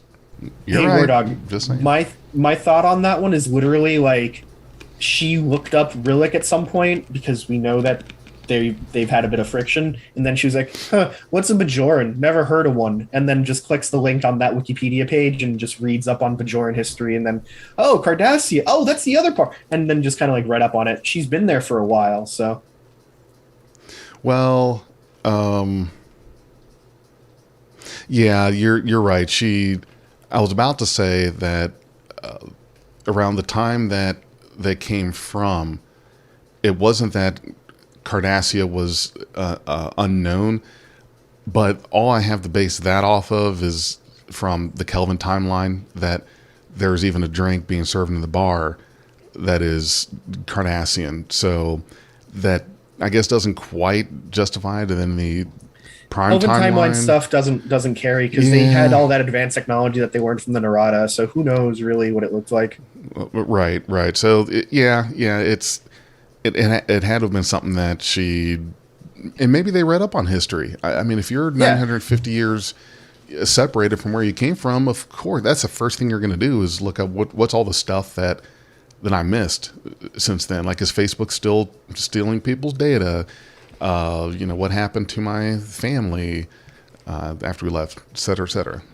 Yeah, I mean, let's not forget, right? Like, and I mentioned this before in one of our previous episodes, right? But if you're in the State Department and you're being tasked to go to a country to be there for a rotation, they give you a brief, and it is anything but brief. It's hundreds and hundreds of pages of reading. They'll issue you books that you should read before going. And it's literally things like, here is where the customs of this country come from. Here's some of their food ideas. They usually have like a kitchen that will prepare you some of those foods so you can try them before you go there too. It's a whole thing. Here are dresses. Here's how you clothe yourself there. Here's what shopping is like. It is all covered before you ever get to sent to that country. And that's just for like a typical person in diplomatic corps. That's not like a captain or somebody of rank that has to go too, right? So I can imagine once they got here, they got that sort of like, oh, y'all are from 900 years ago? Here is all the reading you need. Enjoy, kind of thing. You raised a good point. Like, here's the food you're going to practice eating before you get there and make a fool of yourself, throwing up on it or making a funny face, because that could be cause for war. You know, I mean, if a dog can pee on a tree and get the death penalty for that, like what happened on that episode of Enterprise, and yeah, that would be the worst thing, is to get surprised by something like, here's your little chalice of monkey brains, enjoy. And if I hadn't had a chance to practice that earlier. What, Nacho? You're sitting here eating ramen noodle. Hey. What are you going to say about guys, food? I just want to take an announcement. In wrestling, this is the best trick I've learned. Just uncooked ramen in the packet. It's not bad. It's actually really good stuff. Yeah. Oh, but I just want to say, I've done that too. Don't worry. I'm in. Oh yeah, it's good. It's good. It's great carbs before going to the gym. See, right there. But also, I like how Riker did this in TNG. Remember, he started eating Klingon food. He was practicing. Yeah, you're right. Good reference. I like it. Scene ends with both sides agreeing and Trina even saying an elegant solution, which is about as high praise as you can get from a Vulcan. So, good enough. And we cut back to the ice moon Coquitos. The team is reaching the top of the ridge. They need 60 seconds to get a lock, but one of the pyrosomes is just down there. So it looks like someone's going to have to go down there and distract it. Tilly says, it's going to be me. It's not either of you kids. I'm going down there. It's very clear, her orders. And Adira is supposed to stay up there and hail the Armstrong from up there. That makes sense. Senior officer and all. I mean, that is a really good command decision. That's like based on your own Kobayashi Maru. Again, even though she just survived her other Kobayashi Maru. How many Kobayashi Marus can one person have to go through? Yeah, that's. I mean, All you of could them. think of every mission as being a potential Kobayashi Maru, right? Yeah. So- Yeah, right. I mean, I was just referencing the fact that the first episode involved Tilly and Adira getting in danger, and it was called Kobayashi Maru. So, Yep. Well, in the yeah, sorry, I was going to get us off track, but I'm practicing not to, so never mind. All right, so we see this great scene where Tilly is shooting with her phaser at the pirate's home, turned on her communications, and starts shooting at it. And that's when the second one comes up out of the snow, out of the ice as well. And the kids start shooting at both. There's a whole lot of freaking out. They finally get through to the Armstrong, and it's Captain Imahara, probably a reference to Grant Imahara, the very famous scientist from MythBusters. Yep. Scientist and like Hollywood production engineer. But yeah, Yeah, and he was on Star Trek fan production. I'm trying to. It wasn't. Was it Phase 2? Mm-hmm. Yeah. I want to say Phase 2, right? yeah, he was a huge Trekkie. But yeah, it's actually confirmed that it was a little tribute to him. So, Okay, good. yeah, the writer of the episode confirmed it. Okay. Cool. But yeah, so they're hailing the Armstrong. They start shooting at them. They're kind of backing up. They're all freaking out. And then just at the last second, everybody gets whisked away to safely by plot device, the transporter. Tilly gets saved a la Gridnack from Galaxy Quest. Right as it's about to come down on the hero, they get beamed away. You know what else seems to be pretty damn convenient now? How much faster transporters are. You know why? Just boom, boom. Why? Because we don't have that much time in an episode to watch people go. You're right. Just so show up. true. Just We ain't got- show up. we ain't got don't time for have that. Time. I ain't got 20 seconds an episode to show like Riker be like. We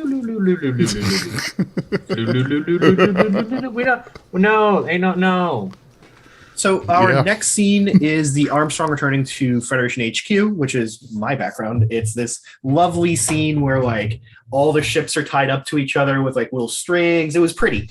But yeah, that was the start of that scene. Kovich is reading the Armstrong's report. He notes the tragic death of Lieutenant Callum. And he specifically goes, "I'm impressed any of you survived that." Which finally puts to rest the notion that I'd had most of that episode that maybe this is all in a holodeck somewhere. But it wasn't because, well, yeah. So Kovich thanks her for the consulting. In the background, we keep seeing delightful scenes of Adira and the other three cadets like hanging out, talking, just being friends. So clearly they got over their fear of like making new friends. So yeah, it's good for everyone there. I'm There's glad it laughing wasn't. Yeah. Oh, sorry. I was just going to say I'm glad it wasn't holodeck. I think that would have cheapened their whole experience. I agree, but I was definitely afraid of that the entire time. Yeah, it definitely would have taken the sacrifice away for them to like exit the shuttle or get off the ship that got them. Armstrong. Yeah, get off the Armstrong and have Kovich be like, all right, end simulation, and just programmable matter sphere just deconstructs and like. You know how pissed the I would have second- been? I'd Yeah. sue them. All of us. It would have been bad. Yeah. All of us. But yeah, so here's where Kovich presents Tilly a really kind of amazing offer. Presents her a teaching opportunity at Starfleet Academy, and she can go and make friends and all that without nearly getting eaten by a blob. Tilly's definitely considering it. Seems like it's a Allegedly. good opportunity. Mhm.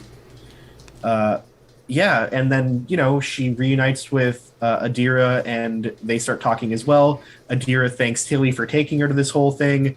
She accomplished making more friends in one day than she had in her entire previous time. So, everyone got something out of this. It was good. I think she deserved to get offered the teaching position like that, and that must be very much an honor to be able to do that. How the hell is Michael or Saru not an admiral? They traveled 900 years in the future and saved the Federation like 3 times already. Like, that's some bullshit. Like, I know, like Kirk got promoted all the time and got badges and shit. But Nacho, remember, Kirk saved the Earth from the whale probe, and then in the same movie got demoted, right? Sometimes it works out the opposite way. Well, the reason why he was not totally drummed out was because he just saved Earth. So all he got was a demotion to a position that really in his heart he wanted. He really always kind of regretted taking that promotion to being an admiral, and that's why he told Picard, don't do it. And then Picard went and did it anyway. Yep. All right, so finishing up this scene, we just see some more background shots of the 3 cadets, also still like friendly and jovial, clearly hammering home the whole idea that like all they needed was a chance to be friends and they would fall and be fast friends with each other. So it's all good there. All right, cut to our Nivar scene where Relic is welcoming Tarina into the Federation, hands her a folded Federation flag. Billions of futures have been changed because of what just happened today. Thanks, Burnham and Saru. There were a couple moments there where Tarina answers a question that Burnham is wondering without asking about the fate of Javini. So we find out that Javini would be taken to a monastery where she'll spend the rest of her life, possibly in deep meditation with Gabrielle. So yeah, it's definitely a punishment. It's just not like prison essentially, but it's still punishment for sure. I think that, you know, Burnham looked pretty pleased with the information, just knowing what had happened. So it seemed like a good resolution for her there. Mm-hmm. What'd you guys think?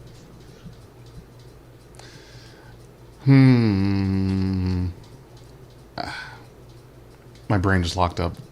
Dag, you're gonna have to go for me. I thought the orchestration, the political behind the scenesness there went really well.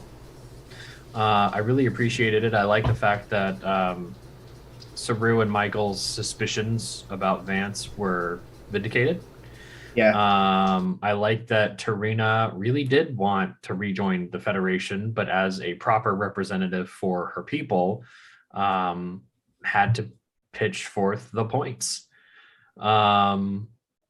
I'm really hoping that we don't have our bad president turnaround at the end of by the end of the season. You know, the president's been in league with the DMA the whole time. Earth is just now a reminder. I hope just a reminder. I was the one that was saying that I don't think Relic will turn out to be evil. The two of you did. So hey, just a reminder. I'm telling you. I said I don't think it'll happen. No, you said you hope it doesn't happen, but you think it will. Right, that's true. You're going to have to watch our last episode tomorrow to get that conversation and way more than you bargained for. And don't ask how we got into the last episode you're seeing it tomorrow, but I'm the one that's suspicious about the politics behind it. Nacho, I'm curious. What's your take on Relic? Do you think that she's going to be the big bad of the season? Like, is she the baddie, or do you think that it's just kind of like a new character kind of thing? The Federation president. I feel like I know what the damn president is. Excuse me. Sorry. Smack this damn bottle side of your head. Honestly, I feel like she's just trying to be good and just work it all out. She's probably the first president and since the burn, right? Yeah, that's pretty safe to say. First one we've seen anyway. Yeah, first one we've seen. So, okay, first president, so she's probably going to do the first thing and not be comfortable and do anything to make her look strong and the Federation look strong. So I don't think she's going to take it easy or relax on anything, probably. But I think that, and she's already shown this, that she's going to put the politics and you're supposed to be thinking about your constituents, but to me it seems like that there are going to be some political motivations that have the chance of becoming negative or going downhill, because this was very kind of aggressive about it and obnoxious. Yeah, well, it turned into a thing about votes. Like, you know, we've got to get the voters, so each of us has to get kind of what we want, but compromise. And I don't think that I don't want it to become the season to become Madam Secretary in space. I'm hoping that there's Give it to me. Give it to me. I want West Wing in space. That's what I've always wanted. A Star Trek show based on Articles of Federation. Give it to me right in the Really? vein. That's what I need. Yeah, absolutely. But see, I've still got shell shock from 24, where like the freaking president's is always in the middle of whatever conspiracy. Yeah, but that's because or 24 is issue. bad. Watch the West Wing. 24 Much is, better show. oh, you bite your tongue. 24 is awesome. I mean, All right, first- so- I do got to get on the West Wing. I haven't made it there yet. One more or a couple more things to the scene before we move on from it. We do get another invitation from Tarina for Saru to join her for tea, which he definitely accepts.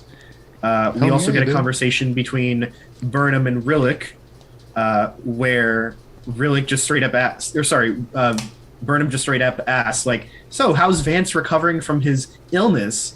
And Relic goes, oh, he's made a miraculous recovery, which straight up confirms the whole, like, the reason I got you two to come because I thought you two could make a better solution to this because I had the intelligence that they were going to ask for this unreasonable thing that I cannot deal with. It had to be you. So Relic is smart. She knows who to ask for help. It worked out well. It was very smart, and I also like there was a scene when she was talking to Burnham. They were having that kind of discussion about I can't. What's going on is what's going on. This is what we need to do. And it seemed like when she was talking to Burnham about it, she was saying the thing and saying that there was no solution was like, there is no solution to this. The way she was looking at her was kind of, I need you to find a solution for this. I can't say it. I'm probably being monitored or listened to. I'm hoping you're smart enough to figure out why you're here.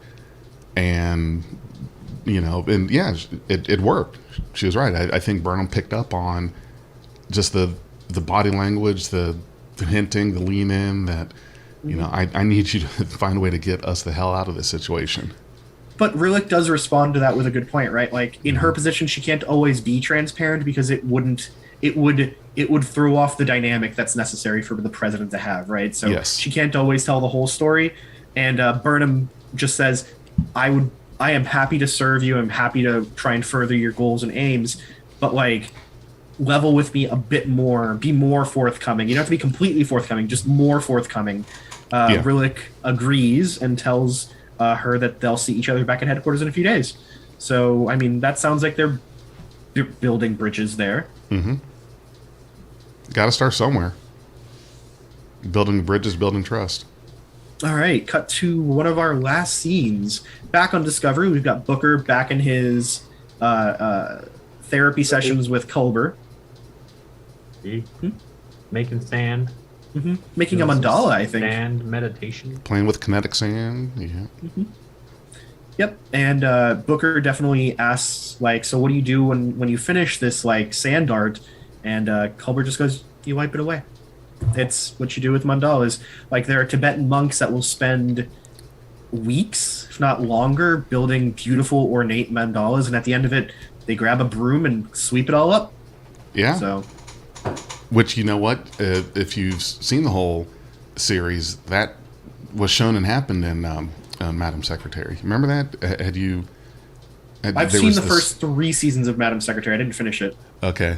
Well, you just remind me there's something very similar happened in that, and that's where I remember that. I feel like there might be an episode of The West Wing where they show it too, though, because Oh. that's pretty vague in my memory, but I think that there is one. Okay. But yeah, Sounds like it's- a really good exercise in mindfulness of the moment. Like, I'm here now, meticulously working on this art thing, and when it's all done, I take another moment to recognize the beauty of it, to respect the effort that went into it, and then recognize that if I leave it here, more beauty cannot be created. So just get rid of it and let someone else come along and do something with it. Going It's back actually been even, an interesting year for sand art and sci-fi because Foundation was using sand art on the walls done by one of the Emperor Cleons as like another way of like history telling, right? And then whenever they finish telling it, he has it wiped away, right? So yeah, And it's then- been a lot of that. And then Dune, which is just sand. Yes, all of Dune is sand. It's true.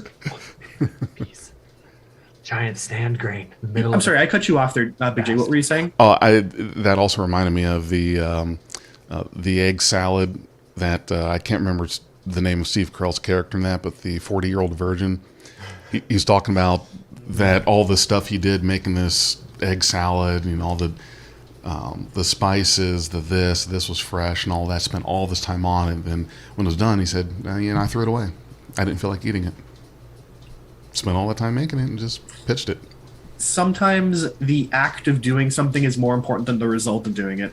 Though I love egg salad, so I'm with you, Dag. I'm sad that you would put in effort and not eat it. I get it, yeah. All right. If I put effort into something, I am eating it, dang it.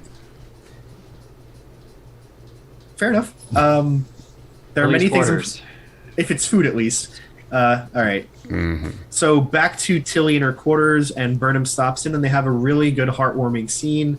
They talk about how they met, how they were bunkmates, how at one point Tilly was afraid to sleep near her because thought she would stab her in her sleep, and then no, you ended up sleeping just fine. You snore like a cow. So like, there's definitely this whole back and forth of two good friends definitely being honest with each other. So that was all really nice. Yeah, it was great. And here's where we get a nice little mention as well about how Tilly does miss her mom from the diplomatic corps, even though they in their own time they could never get along. So it's overall a really good scene, and I really thought it was a nice one. It built both their characters up some.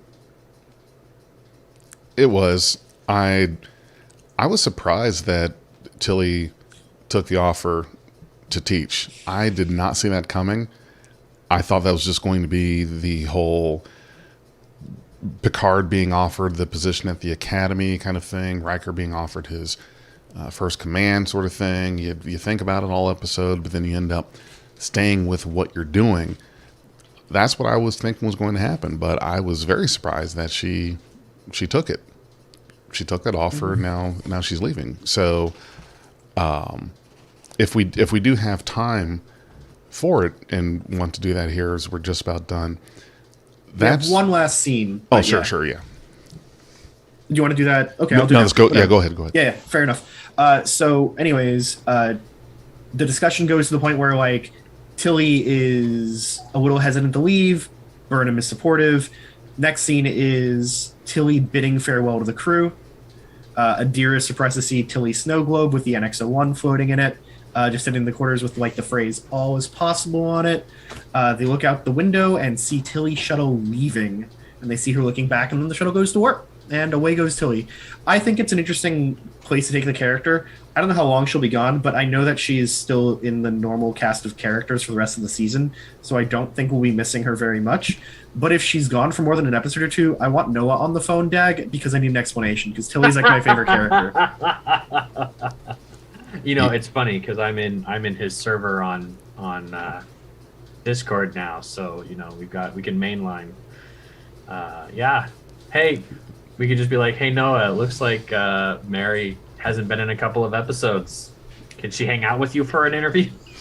That would be we need explanations here. We need to hear something here. That would be spectacular. I just need more Tilly in my life, right? Like having her gone from the show would suck. Yeah. So Noah, if you're watching, if you're watching or listening, we may be calling you. You may be getting a message from Beyond Track, from Dag. Hey, we need to know what's going on. Noah, if you're watching this, like, thank you.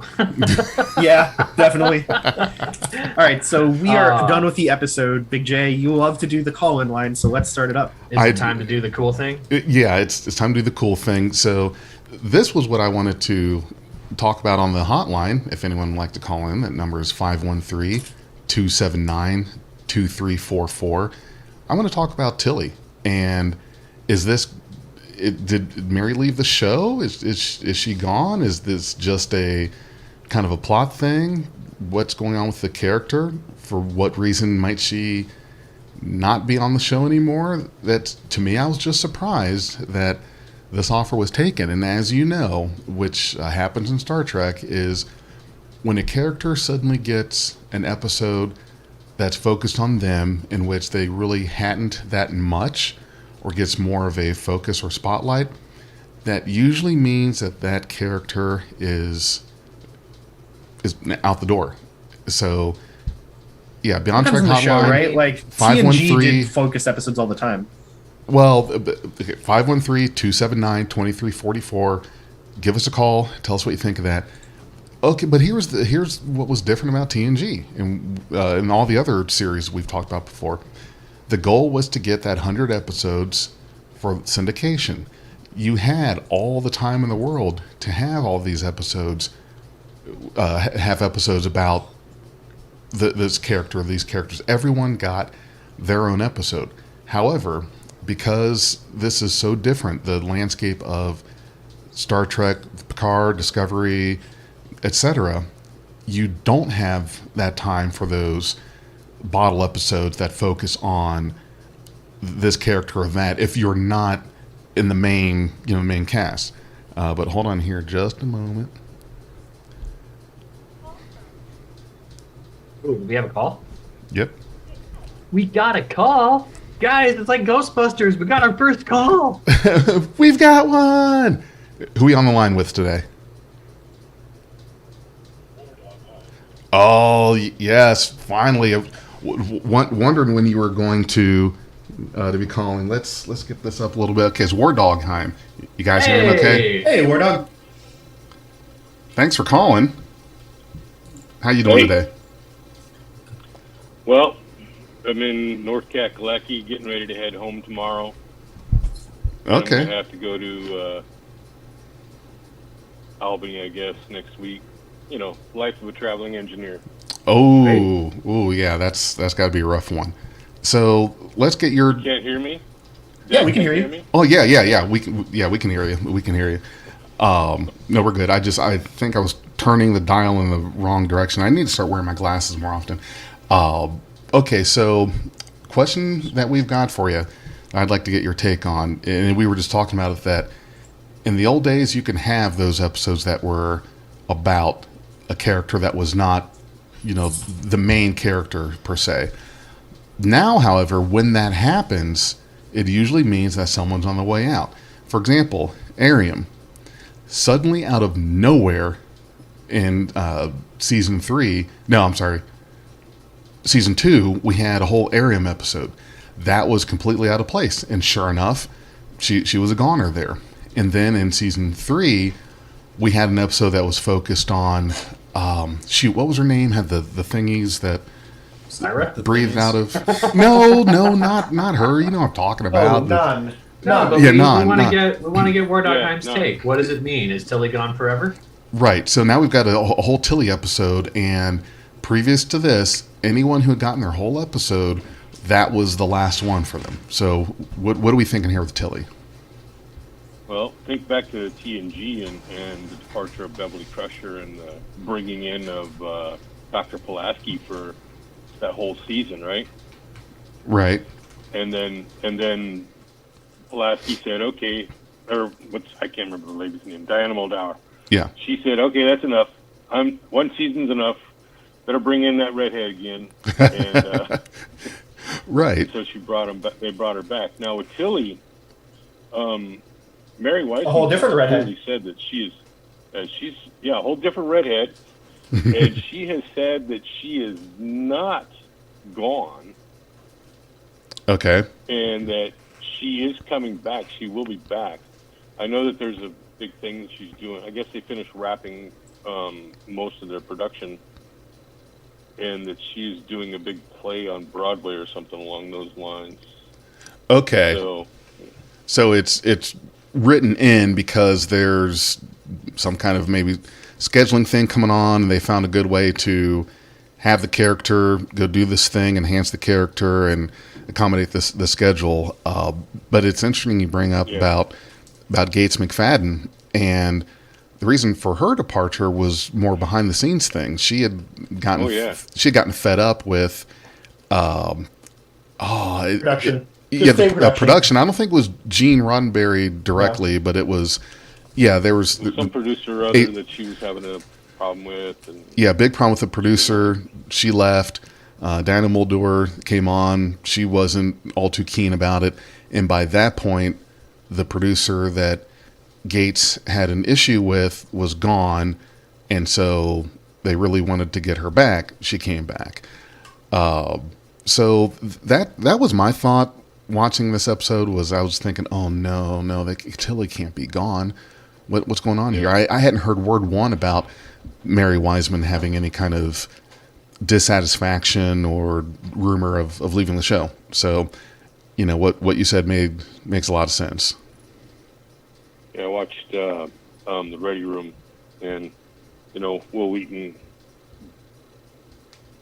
giving his very emotional response to Tilly's arc and what she said in this episode about just wanting to be seen, and how that's so important for so many folks. And I think that's part of it. And also, but she also emphasized in there, that's not the only place. But I've heard at other places that she says, I'm not gone. It's just what it is. Right. And Tubix has got that daddy love going on there. Oh, He started licking the sides of my legs, and I was like, okay, fine, you can get some love. yeah, he needs an appearance on our show, Natty. Don't keep him away. And hello, Linda and Galinda and Kayla and Dad and Carolyn and Big J and Nacho. I see you scratching your head, Jesus. boy. I see you. He's always giving me trouble. Down you go. Nacho is up for adoption. So he's 15. He's got a pretty decent GPA. He's a good athlete. So if anyone's interested, just put a message in chat. On top of the offer, be an extra $500. So yeah, Nacho will find you a good home. But yeah, War Dog, I really appreciate your takes on stuff. It's good to see you in the chat pack. It's nice to have good interaction. You always have good insights for us. We definitely take off of you when you have good stuff.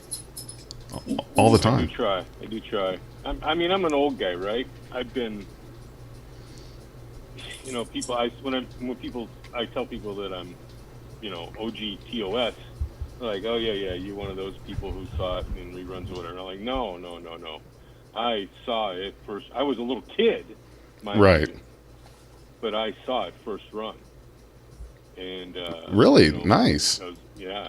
I mean, Star Trek, Batman and Robin. Oh yes. And the Green Hornet. Wow. So I got my butt beat a couple of times because in kindergarten and first grade I was doing the Bruce Lee high flying horse kick, leaping across the room and closing a cabinet. You come over here! Whack! Because that was. And get it again when I got home, man. That was old school. Corporal punishment was a real deal. Yeah, that was back in the days where teachers could whap you right on the hand with something, and then you got it again when you got home, and no one complained about it. We turned out fine. Yeah. I don't know, Nacho. I don't think they turned out fine at all. What do you think, man? I'm sorry. I got so off topic. Stop being distracted. You have to ask him again, Renzo. Sorry. Sorry. Yeah, no, they were saying, or your dad was saying that back in his day, there was they would get beat by their parents as necessary, corporal punishment. That was the thing. He's like, but we turned out fine. I'm like, I don't know, man. I don't think they turned out fine at all. What do you think? Okay. Honestly, I just want to brag about this, but my parents haven't done shit because I'm just that damn good. I mean, he always tells me I was laid back as a kid. Well, you're up for adoption, I hear, so maybe someone will pick you up. Yeah, open that potty mouth again. I'll close it with my forearm. Whatever. Well, but Nacho was a good kid. We really didn't have any trouble with him. He was good. But yeah, I mean, I was getting my butt whooped by your mom all the time, and that's just we're fine. It's I don't know. This anime generation sitting next to me. What the hell are you talking about? Anime is art, and it is good. I think a good butt whooping would be good for you. I've got the belt. Well, at his age now, he can fight back some, so that's probably good for both of you. You both need the exercise. And let me tell you this, because I will tell you now, even though it would be pretty difficult to do, I tell him all the time, Nacho, I could still whoop your ass. He is strong. I mean, this is a strong boy, and he's like, he's built out of titanium. We were at Kroger the other day, had to get some stuff. We were horsing around. Well, he gets me in this arm lock. My arm's back behind me, And I was able to get out of it, but it wasn't all that easy. I'm just thinking, how in the hell did I get myself in this situation? This boy is strong. He tried to break my arm. But, I don't know where he gets it, but he's tough. He's all right. But yeah, he was good growing up. We didn't have to spank him or anything. He was easy. But now he's old enough. Now he's old enough for an ass beating. Take him out in the backyard. Yes, yes. Your old man has one more play in him. I got one more. You better save it for when it's really needed, man. That's all I gotta say. Right. That's it. I got one in me. That's it. Oh well. Thank you. Any other thoughts on this episode, War Dog Hein? Well, like I was saying, in chat, that whole GRB thing going through, and they didn't come looking for these cadets, and I'm like, you know this thing. These sensors, they've got these sensors. They know that it happened, that it came through, and they didn't do anything, and these kids basically had to find themselves or save themselves with Tilly's help. I was like, really? Yeah, it's rough to explain. It is the 32nd century, so Yeah. The only thing I can think of as an explanation for why they didn't see it coming was, so gamma ray bursts are a flash, right? It's like a spotlight or like a flashlight shining in a direction for like a few seconds or a few light seconds long. Yeah. Mm-hmm. Right? So if it was very far away, very distant, then the cone of it's still going to be pretty small. So I guess, it just maybe no other satellite or ship had been near it enough to detect it. Who knows? They did call it a rogue gamma ray burst, but yeah, I don't know, man. It's a good point. You'd think that they'd catch something that high energy. Well, Like crazy random happenstance. All gamma ray bursts that are currently that we know about, they all come from outside our galaxy. They're not in galaxy items. no shit. Wow. Yeah. I mean, there's a theory about magnetars, and within our universe, within our galaxy, it could do them. But in the universe as a whole, basically, we're looking at outside our galaxy for where these things come from. Whoa, I They did are not. so lethal. I did not know that. Well, and the way I think. But at the same time, it was just like you said, Renzo, it's a flash. It's just a flash. So it's very possible that it did get missed because famine happened and off a wind. Well, maybe it didn't get missed, and they had no reason to think that it clipped a shuttle out there somewhere. Even better thought, right? What if it happened during the burn, right? Sometime where they had or just after the burn, where they had no ships anywhere that were doing any sort of like astrometric stuff. Everybody was just trying to figure out what happened to warp and what happened to dilithium. So it happened at a time where they weren't looking, and this is only like the second time where it passes through or near a system that has inhabitable worlds. Good point. Yeah. Oh, my Even God. Tuvix agrees. Sorry. Sweet baby Jesus. Sorry. Fox says, it's time to be done, Dad. Take me out. Yep. Well, War Dog, thank you. I must play him. Right, yeah. Yo. Thank you. Thanks for calling in.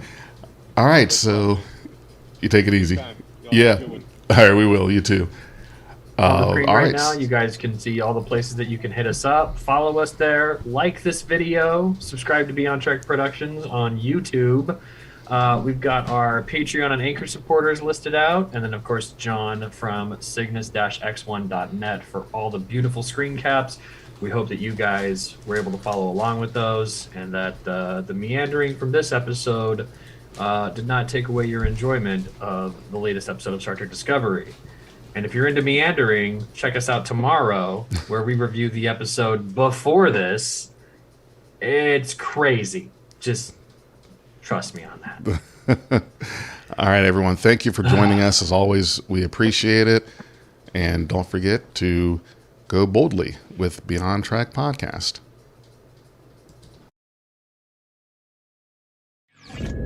We are Beyond Trek Podcast. Lower your inhibitions and surrender your years. We will add inspirational and hilarious Trek content to your day. Your attention will adapt to subscribe to us. Resistance is futile.